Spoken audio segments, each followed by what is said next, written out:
Navi Mumbai police आयुक्तालयामध्ये जी मोहीम आता जी सुरू करण्यात आलेली आहे त्याचा भाग म्हणून आज APMC पोलीस ठाणे हद्दीमध्ये कोम्बिंग ऑपरेशन सुरू आहे। याचा भाग म्हणून आम्ही कोम्बिंग ऑपरेशन करता APMC police station zone 1, zone 2, zone 3 आणि हेडक्वार्टर या ठिकाणाहून जवळपास आम्ही इथे 20 अधिकारी आणि 150 लोकांचे स्टाफ आमचा अंमलदार असे या आम्ही कोम्बिंग ऑपरेशनमध्ये सामील झालेलो आहोत। याचा प्रमुख आमचा उद्देश आहे तो म्हणजे बांगलादेशी नागरिक त्यांना शोधून काढणं, अंमली पदार्थांविरोधी ठोस कारवाया करणं, त्याचप्रमाणे पाहिजे फरार आरोपी जे असतील आमचे त्यांना शोधणं, संशयित जागा, संशयित इसम, संशयित वाहनं ही चेक करणं, त्याचप्रमाणे जे अवैध धंदे आहेत त्यांच्यावरती कारवाई करणं, असं हे प्रमुख आणि अजून काही अशी प्रमुख उद्देश या कोम्बिंग ऑपरेशनचे आहेत।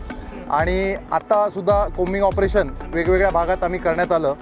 सगळ्यात पहिल्यांदा आम्ही जे कोल्ड स्टोरेजेस आहेत ज्या ठिकाणी संशयित तिथे नागरिक मिळू शकतात किंवा तिथे जे कोल्ड स्टोरेज रेफ्रिजरेटेड असे कंटेनर्स असतात, त्याचप्रमाणे त्या कोल्ड स्टोरेजच्या आतमध्ये जो माल असतो त्याच्या मालामध्ये आम्ही रँडमली तिथे चेकिंग केलं गेलं।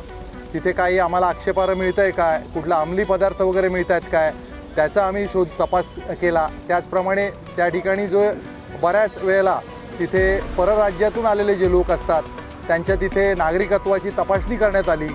त्याचप्रमाणे संशयित दुसरं काय मिळून येतं का ते पाहण्यात आलं।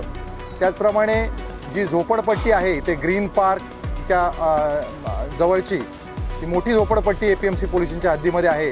तिथेसुद्धा आमचे जे आरोपी आहेत पाहिजे फरारी, त्याचप्रमाणे सराईत जे आमचे जे रेकॉर्डवरचे गुन्हेगार आहेत त्यांची तपासणी करण्यात आली। असं ह्या प्रकारचं अभियान आमचं सुरू आहे।